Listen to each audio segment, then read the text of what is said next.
Welcome everyone to one of our info sessions today, hosted by the admissions office of Harvard Divinity School. Today we'll be talking about navigating HDS as a first-gen student. Again, my name is Olevi Soto. I am the Director of Admissions here. We're gonna just wait for about one more minute as people trickle in, and then we will proceed.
Okay, all right, it's 12:03, so want to be mindful of everyone's time. All those joining us from near and afar, and to our panelists as well. So I'm just going to jump in. Again, welcome to all of you. Today we're going to be talking about what it's like to navigate HDS as a first-gen student. I'll say that I'm actually a first-gen student myself. And so I'm just as intrigued as any of you to hear about what our wonderful panelists have to share about their time here at HDS. I am a graduate of HDS as well. Again, I can't wait to also hear about how their experience might have been similar or different to mine. So what I'll do first is sort of run you through sort of some main information about Harvard Divinity School. And if you're thinking about applying to us, some main information that you might find useful. And then we'll get to the main show, which is hearing from our panelists. All right. So here, just give you an overview of HDS. We'll start by saying that we're located in Cambridge, Massachusetts. Harvard Divinity School is one of Harvard's 12 graduate and professional schools. HDS, which is what the acronym is, was founded in 1816, and it is the most religiously pluralistic divinity school in the world, representing over 30 faith traditions, including students who aren't affiliated with any faith tradition. HDS brings together scholars of religion and conversation with religious practitioners as learning partners and community members. Our degree programs lead to infinite pathways with alums in every field and industry who value ethical leadership, religious literacy, and service-oriented, mission-driven work. Now, who is at HDS? To give you a snapshot of the community at HDS, here's some data from this incoming class of students. You'll see we have 90 MTS students, that's the Master Theological Studies program, 44 MDiv students, the Master of Divinity, and one THM student, the Master of Theology. Within the incoming class, 52% identify as female, 32% as male, and 16% as non-binary. The average age is 25, and the age range of the students enrolled went from 20 through 56. HDS students reported over 30 different religious affiliations, again, for this incoming class. Students of color comprised 36% of the incoming class, and international students made up another 14%. In addition, we have 99 colleges and universities represented in the incoming class, which means we have students coming in from a really diverse array of institutions and academic training. Degree programs. So we have 4 degree programs. Master of Divinity, or the MDiv, prepares graduates for chaplaincy and ministry, broadly conceived, or a range of other careers that center around service and ethical leadership.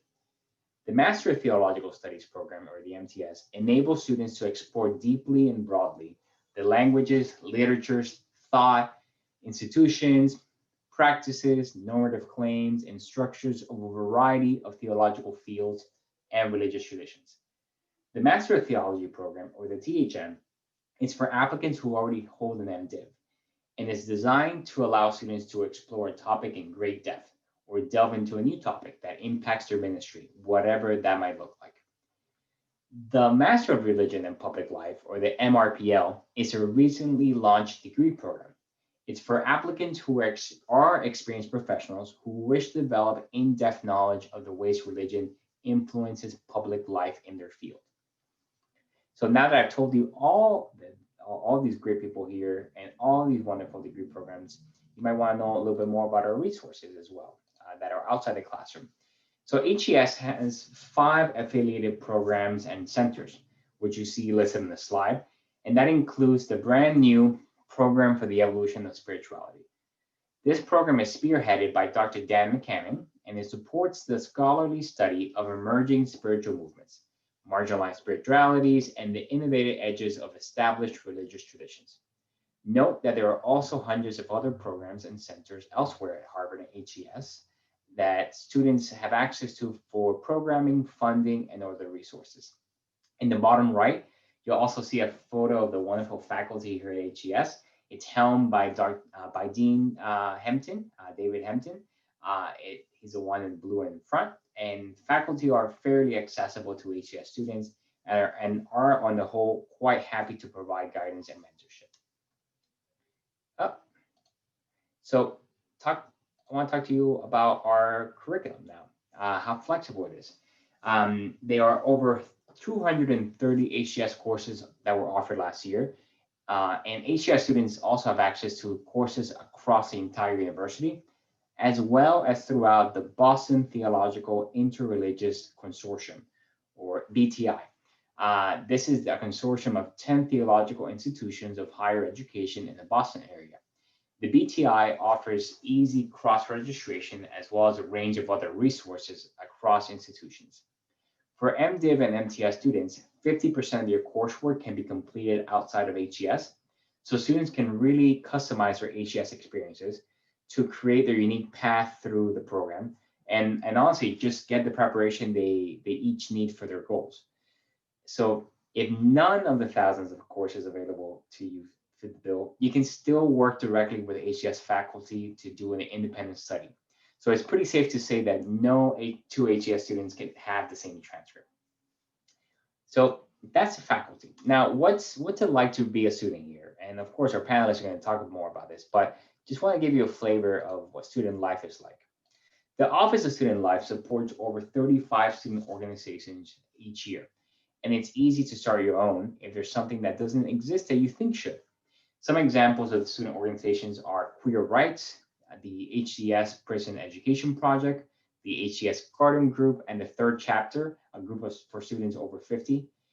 These student organizations host over 60 student-led events each year, in addition to the over 500 recurring events, which include weekly worship services hosted by faith-based student organizations. The photo you see here is from the 3rd annual Black Religion, Spirituality, and Cultural Conference. It was hosted by Harambe. It's a group for students of African descent this past year, and they brought together scholars and students from a wide range of institutions as well as outside of academia. There are also 2 weekly events here at HDS, noon service on Wednesdays and community tea on Thursdays. And students have access to events and organizations across Harvard again. So it's not just we're focusing on HDS here, but anything that happens on Harvard's campus is open to HDS students as well.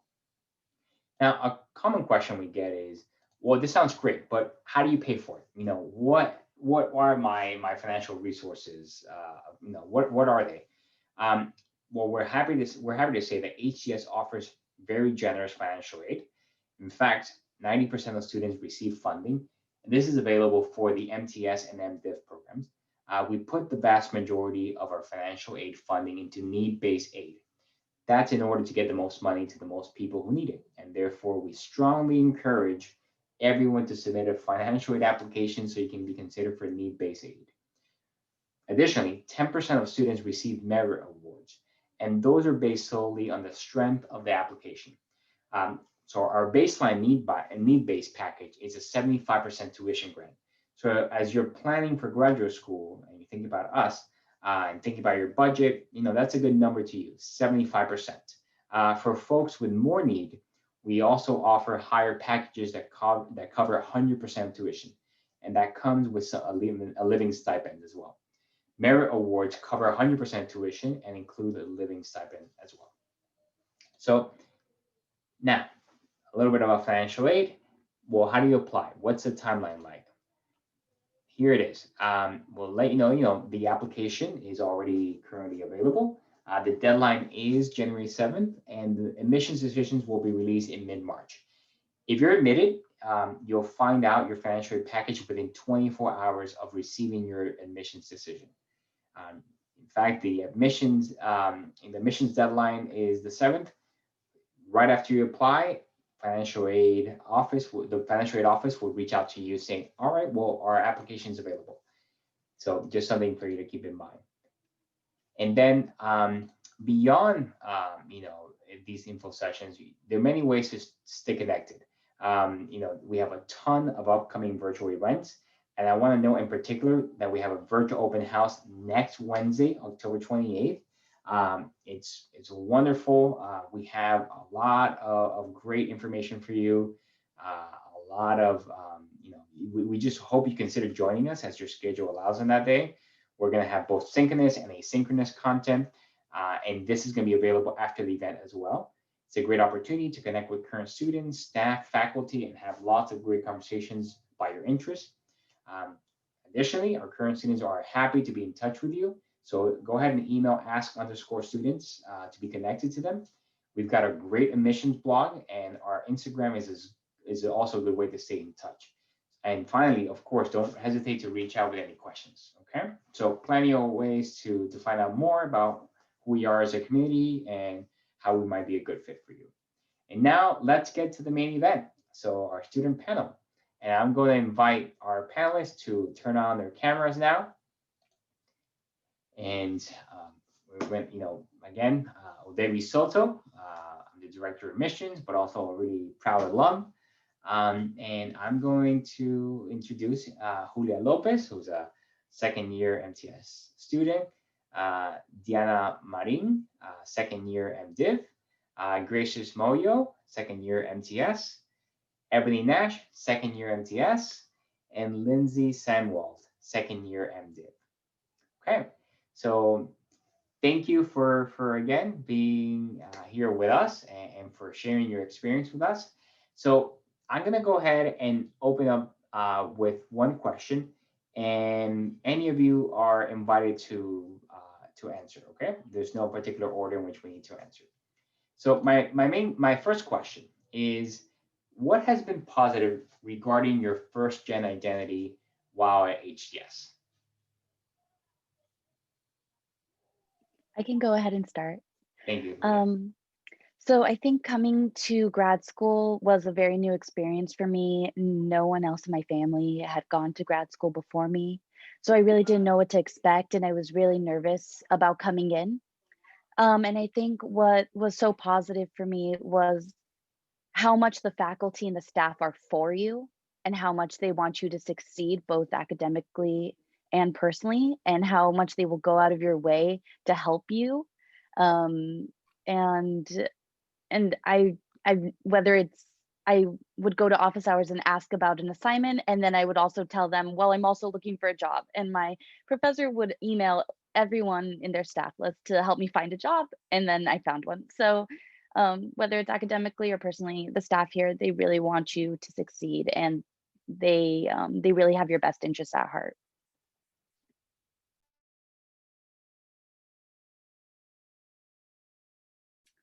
I can go next. Oh, gracious, please. Yes. Thank you, everyone. Thank you. What I want to say is that I mean, I've got a similar situations like Julia. I've been like a pioneer in my family right from when I started undergrad and until I get to this point. I was the first person to to go to Europe in my, to the West, Europe and America in my family. So it has been a very incredible experience.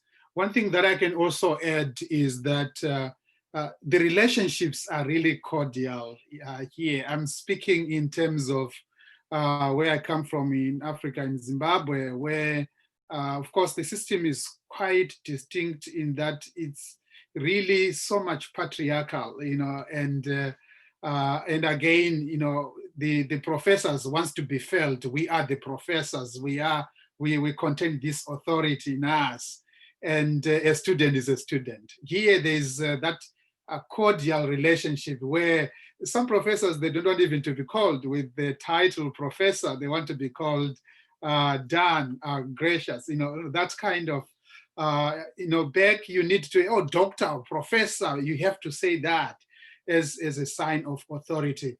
So here it's really cordial, like what Julia said. You get to anybody is willing to help, willing to listen to you. Even the fellow students, I remember right at during the orientation itself, I met wonderful friends. This was my first time to be at Harvard, and the intimidating name of Harvard, you can imagine being at Harvard, so intimidating. I met these faces. I remember Yvonne herself was the first person to smile to me, to get to know each other. It was so easy, it was so friendly, that kind of an atmosphere. I felt welcomed. I felt being part of the group. I began to feel confident at that time that yes, I'm among other people and I've got something to give and I've got something to take. So that was really incredible for me, especially being the first, again, in my family, and again from Zimbabwe as well. Thank you. Thank you, Gracious. And I should say, please feel free to also introduce, I asked this question, but please provide any context that you also want to, to identify yourself. For example, thank you, Gracious, for saying you're from Zimbabwe. So any other details that can paint a richer picture of who you are as a person coming to HDS, please. I can share next. Just, I guess, painting a picture. I identify as Native American, a descendant of the Muskogee Creek tribe, and I'm also identify as Black American. And so I guess coming to HDS, much like other people, I had a really huge idea of imposter syndrome, and how to combat imposter syndrome was really tough for me. And so finding community was actually made very accessible throughout orientation week, which I thought was kind of surprising, especially for the big name Harvard. And then also finding my voice was something very positive that happened for me during the first year at HDS, was realizing that I'm only an expert in my own story, and that no one is really going to discredit your experience at Harvard or at HDS in general. And so being honest when I do not know something, or searching for a better understanding of what I do know and applying it to what I do know, was something very positive for me. And something kind of reflecting as in this last semester, kind of like walking into this pandemic that we're all in, was as a first year, our first generation student here, I think a lot of us are faced with different obstacles than others, our peers, and understanding that during this pandemic, like I've had to work 40 hours a week, every week, and sometimes up to 60 hours a week just to maintain a normal living life. And that's not the same story for my shared friends here at HDS. And just understanding that the faculty and the professors understand that, and they're accommodating to that aspect of my life, is super welcoming. And that even in class, they're very welcoming to communication on what's happening on both ends. And the degree is not competitive. We're not competing for a degree together. We're competing for understanding within ourselves. And I think that's something positive that really impacted my understanding of my master's degree at Harvard as a first gen student, and as a minority battling this upheaval that we're all experiencing right now. So. Thank you, Ebony, for sharing. All right. Hi, everyone. My name's Diana. I'm a second year MDiv. It's really great to be here with you all. And I just want to say, thank you for exploring a degree at HDS. I know it takes a lot to even like click the application, to think through it, to start beginning it, to even like show up for a webinar. So just wanted to say like thanks for that. I'm excited for your process and like where you'll be. And yeah, a little bit about me. I am Colombian born, grew up in New York, now living in Cambridge, Massachusetts. And about 4 years ago, had no idea what grad school was. Like it was not, I imagine you might have a similar experience of as a first gen of like knowing what college is and knowing how to get to college. Like that was really made really important for me. But then after college, I was like, okay, I need to get a job. And I thought my education sort of ended there, or I didn't expect to really pursue any other degrees. I didn't think it would be for me. Um, but I just kept having this like real curiosity about theology that just did not go away. And just started looking to see what was possible. And that's sort of what brought me to HDS. But I want to recognize that like coming here, like getting to this point is a big deal. And that a degree in theology or a degree doing this type of degree too, which might, I know I had questions of like, well, what are you going to do with that degree if it's not a technical degree or if it might be hard to articulate? It's still such a worthwhile effort. I think I am constantly, or like when I wake up and am doing my homework or like in the middle of doing my homework, sometimes have to remind myself of what an incredible privilege it is to be spending my days thinking about things that have been in the back of my mind for years, and I really get to explore it, and I get to explore it with my classmates and with professors, and that you don't have to have a particular, like a fully fleshed out idea of what you want to study. Just coming here and sort of like being within it is more than enough.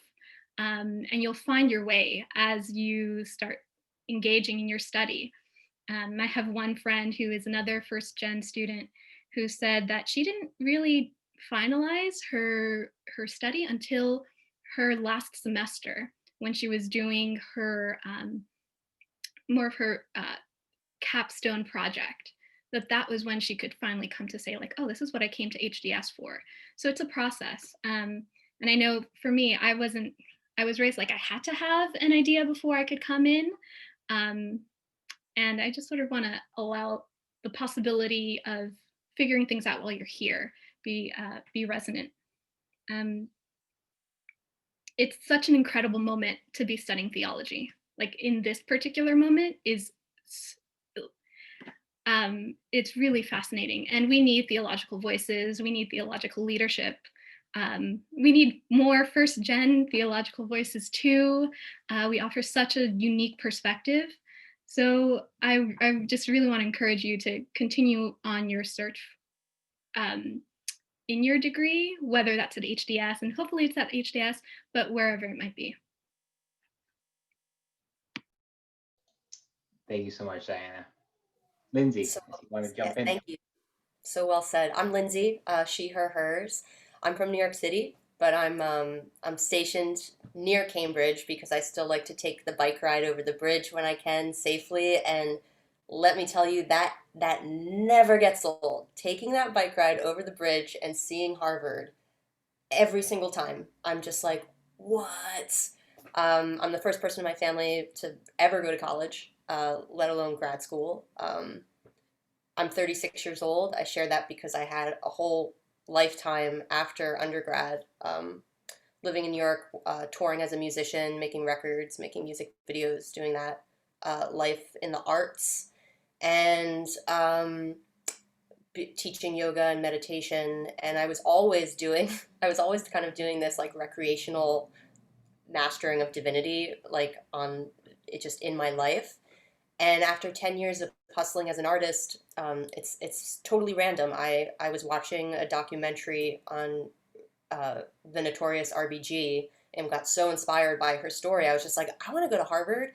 And it just happened to be a week before this week, the Prospective Students Week. So it was like every door just started opening.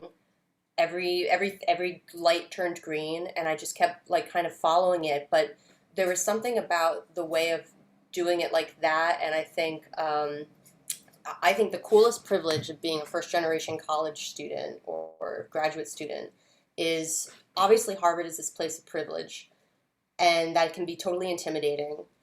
But I feel like we have the ultimate privilege because just being here is like literally everything. And there's not, I feel like I'm liberated from having this weird automatic like go with the flow that I think some other students have where they're just in grad school because they think they have to be in grad school or they're pursuing this way. Like I'm here 1,000% because I want to be here and it's pleasurable to be here. So what I've been doing since arriving is just kind of like all my passion projects. I'm studying the Yoga Sutras, the Bhagavad Gita, the Upanishads. Right now I'm learning Pali, which I didn't even know was a language until a couple months ago. And now I'm like, this morning I was translating the Brahma Viharas. I'm the leader of the HDS Yoga Shala. I'll put the class link in the chat if you want to take yoga with us. We do it every Thursday at 12:30 Eastern Time. It's really easy. I'm studying creative writing. I'm doing work at a homeless shelter. I'm very interested in the world of recovery. I'm a sober person myself. And it's just amazing, as everyone has said here, how beautifully HDS is a kind of choose your own adventure. And to Deanna's point, like I keep thinking how lucky that I landed here right in time for this pandemic, because I can't think of any better and more meaningful way to spend this time than in sort of this like monastic, contemplative, structured study of how I can be of service to people, and really what I'm sort of loosely exploring is how to make art a kind of abstract chaplain, how to create these companion pieces that will carry us through our grief. So I'll stop there. Thank you so much, Lindsay. And we could tell that your cat wanted to contribute something to your answers as well. So we're glad, the cat made an appearance. So we talked about what's been great about being a first gen student and the unique perspective that you bring. And what I also heard was gratitude, but not a passive gratitude, but also it's an active one. And when you say, I'm grateful, I'm going to make the most of it.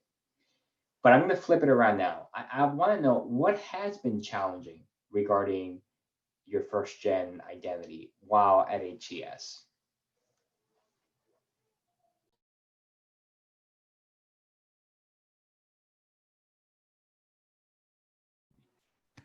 I could start. Thank you. Okay. I think kind of touching back to my last answer would probably currently be the workload of like how to maintain a financially stable life as well as be a student is one of the challenges. But I really think something that has really been like this underlying struggle throughout my time is this idea and this like notion of becoming addicted to the idea of success. I don't know about anybody else, but I'm very similar in the story of I didn't even really think about going to grad school. I was introduced to DivX, which is the program currently that most of you are in right now. And I applied not thinking I was going to get in, and then I got in. And then I went through this process of like, oh, what am I going to wear? Ebony, spell out DivX for us. What does it mean? Oh, the Diversity Exploration Program. And so it's just a program that allows people to, marginalized and minority students to kind of get the chance to explore Harvard. And I think it's a special program because a lot of us think of it kind of as Hogwarts. Like it's not real. We have to get through this brick wall to actually see Harvard. At least that's how I internalized it. And so once I got accepted, I was going through my closet, like, what do I wear? Like, how do I present myself? And really just checking myself, trying to be this person I thought Harvard was. I went and then I ended up applying to Harvard, which was an experience in itself. And then the moment I got accepted, I remember calling my mom and being like, well, no, okay, back up. I remember getting accepted and calling my sister and telling her, don't tell mom, because I was nervous because I didn't get my financial aid package at first. And so I didn't want to stress my mom further with the idea of how are we going to pay for Harvard? So I got in, I was stressed. I was excited, but stressed because I was like, how am I going to afford this? My financial aid package came in and it was pretty great. And so then I called my mom and I was like, I got in. So, but then that idea of being first gen, making it through undergrad, now making it to Harvard from a small town community of like 800 people, I got addicted to this idea of success, continually trying to impress people, I think. And so I feel like I still to this day am struggling with this idea and this narrative of breaking the glass ceiling over and over and over again. Like I'm just addicted to breaking this glass ceiling that is placed above like my marginalized communities mostly. And so overcommitting, becoming kind of disappointed when I don't have the capacity to do anything and everything I want to do at Harvard, especially with the degree programs only being 2 and 3 years. I feel this underlying pressure of doing everything, doing the most, making this the most important time of my life, but also kind of getting lost within that idea of success. And so currently still battling it. And my last year in the MTS program, I'm focusing on African American studies, but I really want to tailor it to Black liberation theology and how it intersects with mass criminalization. So I just had to remind myself of that. I had to make a mission statement and be like, this is what you're here to do, Ebony, and anything else is just supplemental. So, and understanding that once we do graduate from Harvard, we don't sever ties, that we're still very intrinsically connected. So yeah, just the idea of success was a struggle for me, still is. Thank you, Ebony. You know, and I'm so interesting what you said, because I remember a similar situation. It's almost like it's like a kid at a candy store, and you overindulge, and then you get a tummy ache. That's what it feels like to have all these opportunities in front of you, and it's like I must take advantage of all of them. Well, you can, but just not at the same time. You know, pace yourself. And yeah, I got tummy aches all right too. So it was also sort of saying I don't need to do everything at the same time. So thank you for sharing for that. That spoke to me. Gracious, you have wanted to jump in. Go ahead. Thank you. Yeah. Again, as I said before, as an international student, you can actually understand what it means to be in a foreign land, in a foreign place, in a different place. That's a whole lot of an experience. But generally, some of the things that I was trying to navigate is one, the social isolation, being in a place away from home, from family, from all the supporting system that you have in life. And again, the cultural adjustment. And on that component, I just want you to imagine culturally that, I needed to confront the different ways of thinking and even the different ways of doing. In each place, things are so different. The way you walk, the way you do things, the way how you time things, all those components, it's so different from one place to the other. So it needed some effort to be able to do and navigate on those really tough waters. But the other thing is the issue of race. I come here with a different definition of race. and I didn't just know, even understand what race mean until I come to the United States. I belong to the class of the majority as a Black person. Now I'm coming here as a minority. And again, in that case, just as in a minority, how this racialized environment in the United States, you walk in every shop, when they hear accent, they ask you, where do you come from?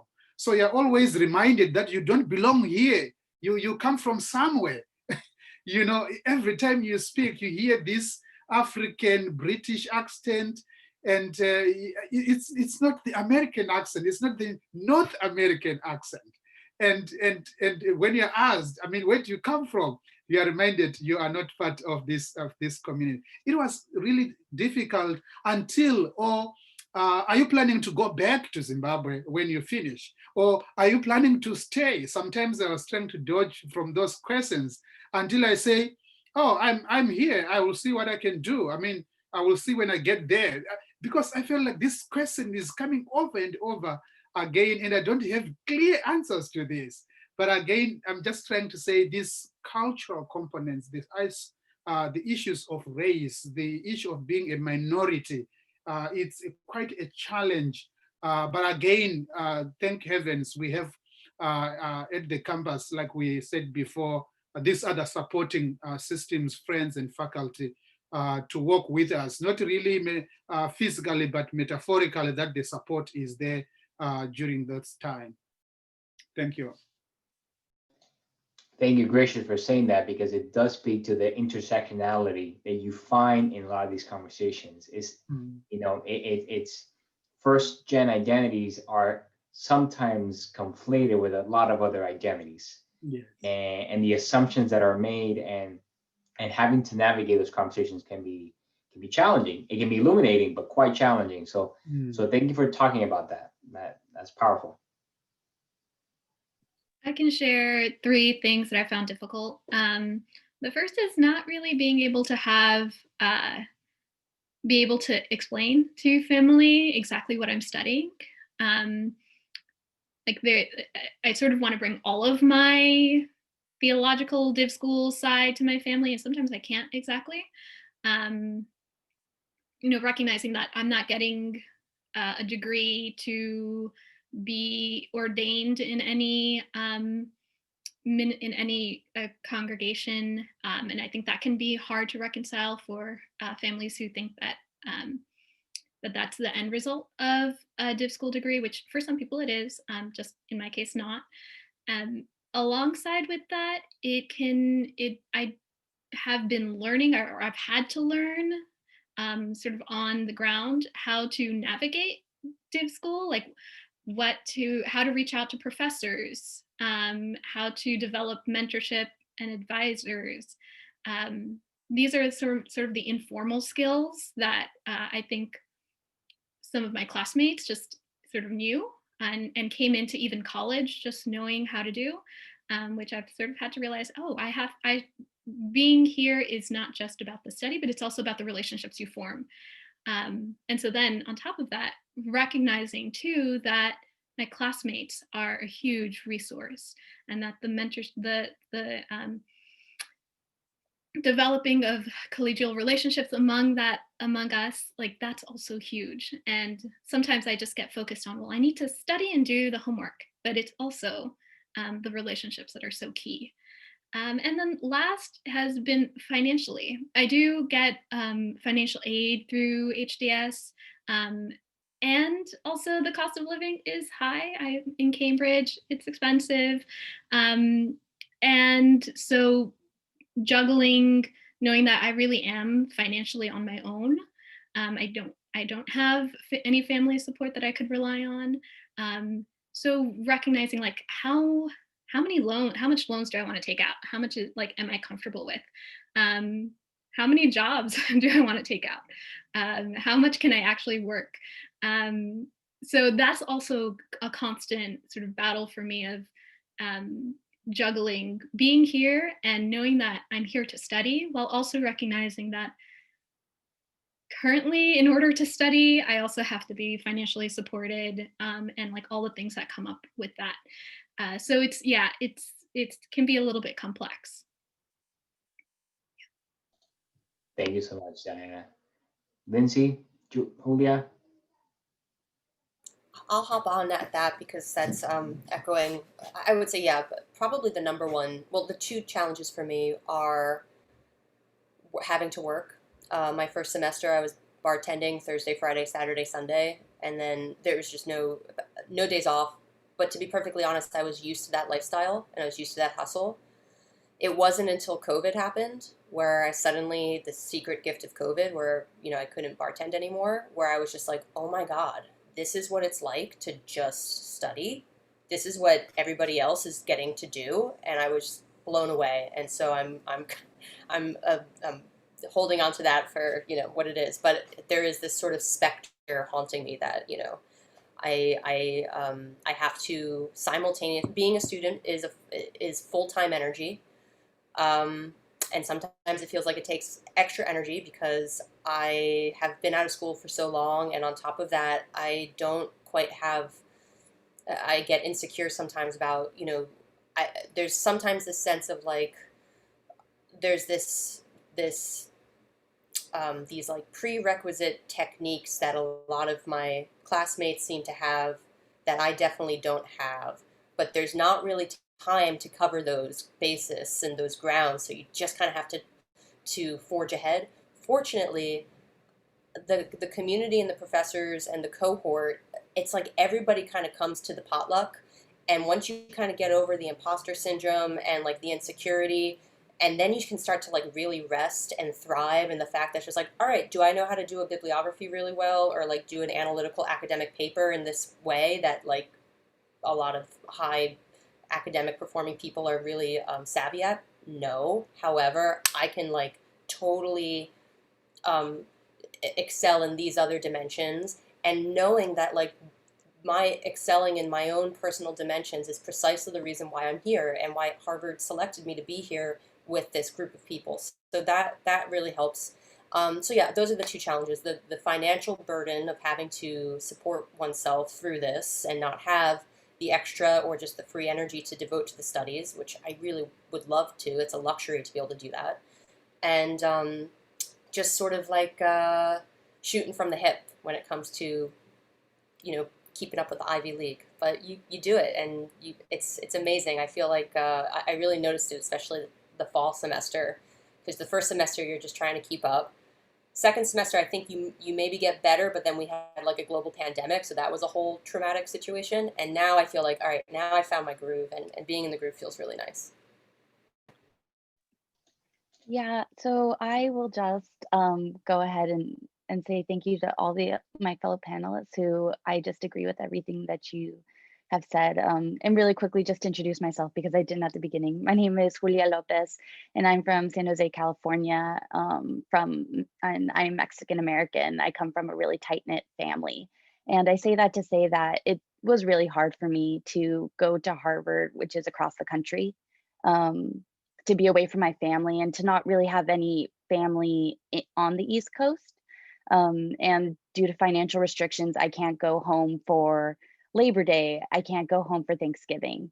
And so making being away from home was difficult. And I think something that no one told me about graduate school is how intentional you have to be about making community. I think in undergrad, that's kind of really baked in for you with the dorm style life and all those aspects. But in graduate school, it's really different. You have to be more intentional about that. And for someone who's more introverted, it can be kind of difficult to put yourself out there and to, I don't know, feel vulnerable, making friends again. But I think the nice thing is that HDS makes it really easy and provides just a myriad of opportunities to do that, whether it's Tuesday tea time and you get to go reunite with everyone over tea and snacks and just talk and decompress for a little bit. That's nice. I also want to say that I do think there is a pressure for first generation students to make a success, like Ebony was saying, of this time. I think Divinity School kind of sounds like a luxury for people who are first generation. I get so many questions of what are you going to do with that degree and what is that for and what's the next step, and I would say don't let that pressure discourage you. You will make so many wonderful friends here, and you will get to what I've loved is I've gotten to pursue so much of what actually interests me, and all these curiosities that I've had in the back of my mind, or um, and I've just really gone to explore in full depth everything that I'm really interested in here and meet incredible people. Um, so I think there is that pressure, but if I could say, don't let that pressure be any reason to dissuade you from coming here, because HDS makes it worthwhile. Thank you, Julia. I'm going to highlight the theme of food for a second. Here's why. I remember when I was applying to Divinity School, my parents were asking me in one way or another, how are you going to eat with that? another way, what are you gonna do with that? How are you gonna eat with that? Number one. And then the other thing about food is, Lindsay, I love your imagery of a potluck in which we can all bring something and it can be delicious, no matter how tiny, or if it's an appetizer, entree, or a dessert, that we all have something to contribute. So that just stood out to me. So I just wanted to highlight that for a second. I'm mindful of time, and I have one more question that I wanted to ask you, but I also see that we have some questions from the people who have attended our panel today. So let's just do this maybe quickly, a 1-minute answer, and we'll finish like 12:52. That way we can get to those questions. The question is, what if anything has surprised you? And you started hinting at this, but what if anything has surprised you about your time at HDS as a first gen person?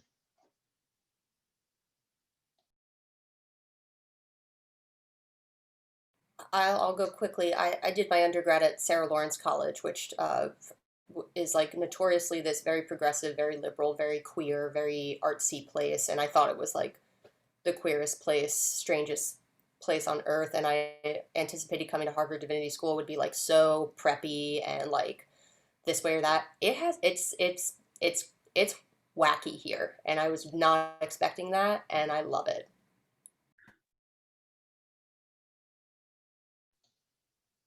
Thank you, Lindsay.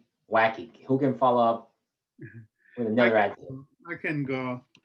I my background is just something else. Zimbabwe is a very, I would say, very religiously conservative. It could be in terms of Christianity as a religion, but also even in African indigenous religion. Very conservative. And again, the culture is very, very conservative. So this will sounds funny, but let me be very honest to you. Since before I come here in Zimbabwe, I'd never seen a person with my eyes who identifies as gay or as lesbian, rather any LGBTQ. I've never seen one. I only saw here. And that was most things say, oh, when one identifies and say openly that I am, oh my God, I had never had something like that. So that was a really big shock. But this is the most important thing. It has taught me, and I have come to realize that people are people, regardless of what. And I was so closed in this cultural box that I lived in until my eyes were open.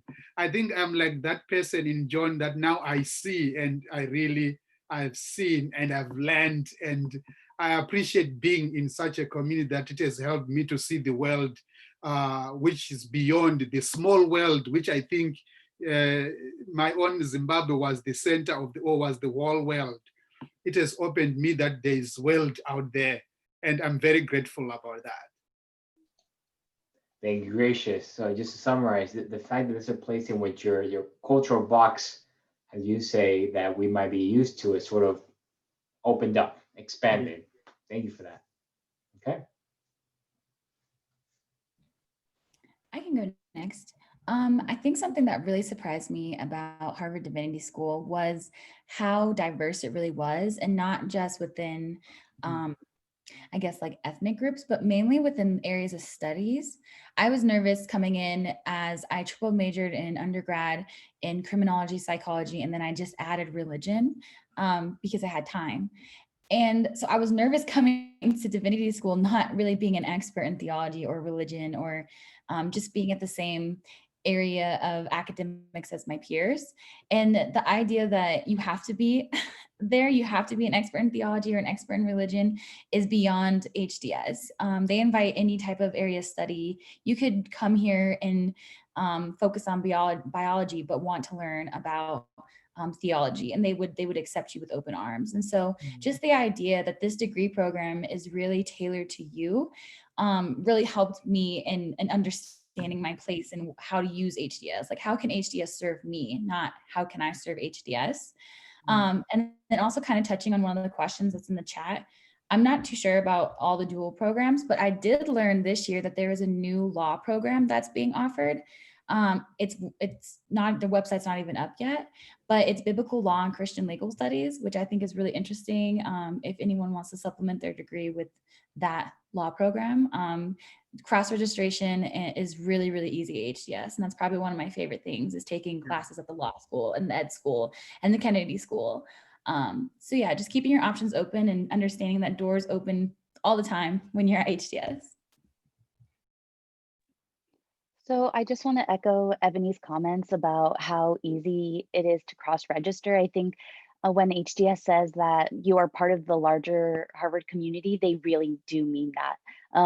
And that is one of the assets of being part of HDS, is that you have all these different opportunities and resources at your fingertips, and you just have to be really proactive about seeking them out. I also cross-registered in different schools, and I was able to make friends in different schools, and that was wonderful. And also, there are just so many different centers on the Harvard campus in general, where I was able to apply for one of their programs, and then I spent a winter internship in Mexico. And you meet so many new friends from even the Harvard College, and the undergrads are so fun. They keep you young and they teach you new lingo and all that stuff. And so it's just great to not only make the most of your HDS community, but also see all the rest that Harvard does have to offer you, because it's so much. I'll round things up with just a note that personal experience or lived experience has such weight and like such importance. I think sometimes in grad school, and we sort of mentioned this, like this idea that scholarly achievement is actually where knowledge can come from. I'm learning that my first gen experience, just like my various identities, my background, that all informs not only how I view the world, but is actually an important part of what it means to talk about theology, what it means to actually bring our full selves into any space, even if it's not a theological degree. So I feel like I found that piece of my identities and all of our identities that is actually so huge. I don't think I would have seen that if I hadn't had come to grad school. Thank you. The other thing I will say is that apart from staff, there are also first-gen faculty members here, and that means something too. We, that sense of understanding that Ebony was mentioning, but also she's responding in the chat, that communication with faculty is key, but also with staff who can be allies to help you get your stuff done, but also to also think beyond your 2 or 3 years here, because you might be a Harvard Divinity School student for a couple of years, but you're going to be a Harvard alum for the rest of your life. So without feeling the pressure to cram everything in these 2 or 3 years, how do you then strategize long term? Well, how do I make the most of this community, of these resources, of these thought-provoking ideas or experiences I'm being exposed to? So to remember that, to really stretch it out beyond your student status. So take advantage of this community. Thank you all. You have been magnificent. I see that we have a couple questions here, and I can tackle some of them, but I would invite you to also answer. So I have a question here about how many first-gen MDiv students do you have that are over 50 years old? Well, honestly, that depends. Year to year, how many applicants we get, how many strong applicants, and how many that we admit want choose to join us. I will tell you that I have out of the class of 44 that just previously shown in the slide, I can think of a couple, a handful. What's interesting, and you tell me, students, if it's been the same experience for you or not. But when I was a student, I tended to gravitate a lot towards the third chapter. That's the name of the student group. Third chapter, classmates because they had so much wisdom and experience, not just about theology, just life. I just wanted to listen to them and see, what would you do if you were 25, like I am right now, and I really value that. So it was beyond the academic stuff, just like life, friendship, just about the bigger questions of life. So I really appreciated that. So if your question is about also will I stick out like a sore thumb, no. In fact, you're probably going to be tapped for a lot of warmth, comfort, and just leadership. I see a lot of nodding heads. Has it been the same experience for you? So I remember, Lindsay, you're going to say something? Definitely. I love the elders. It's not a minority, or it doesn't feel like it. Like they're No. each class there's a really that it's like covers the spectrum of age, and it's another aspect of the makeup that I think is so rich. Yes. And So, oh. so I would- Evelyn, go. I was just going to add that non-traditional students usually are doing like a career shift. So I always like to tap into them to see, what steps did they take as kind of mentorship and mentees. If I had to guess the number of non-traditional students at Harvard right now, I would say it's in the 20s at least.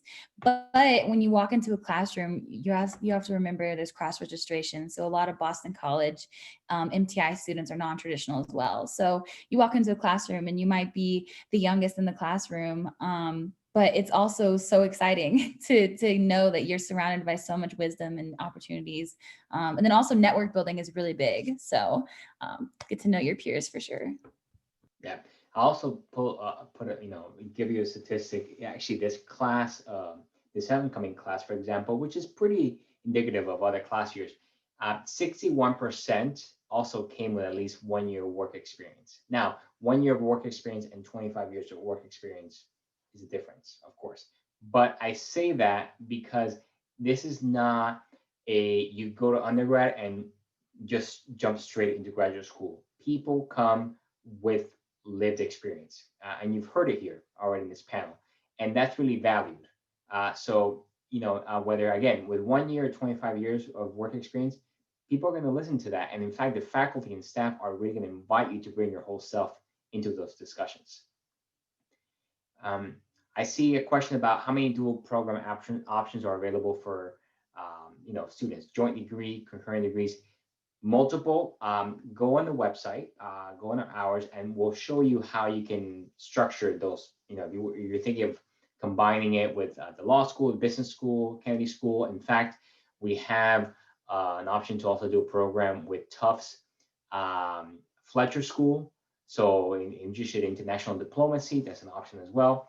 So, plenty of information there. And then another question, do you offer assistantships for financial aid? Has anyone had an opportunity to work in one of our offices as a graduate assistant, or how do you make money? If I were to translate that question. Go ahead, Julia. I've talked about. I was just going to say, I think there's a ton of opportunities to do that. I was able to work at Memorial Church in the Student Oasis, which was such a sweet work experience because I loved the environment. There was always events happening, but also I got to do my homework the majority of the time. Don't tell anyone that. It's an open secret, but that was a great opportunity. So I also worked in the Divinity School for one of the offices, just doing errands, and so there's tons of opportunities to do. People want to help you. Okay. I also work for the Office of Student Life, so it's very doable. I work for the Office of Student Life, and I also have an off-campus job. So awesome opportunities for sure. Yep. When I was a student, I worked as a graduate assistant for the Office of Career Services, for example. So it's a common experience. And again, not just the Divinity School, but the overall university has a lot. I'm looking at the time, is exactly 1 o'clock Eastern time. So I'm going to wrap it up and ask all our attendees to help me thank our panelists. You've been great. Thank you for your wisdom. Thank you for your words of encouragement. To those of you out there, thank you for your time as well. And we hope this is helpful to you. Again, we have a lot of other events that we've been doing and I will continue to do. And again, if you can join us for open house next week, I think you will really enjoy it. We're looking forward to that. So again, thank you all. Have a wonderful day.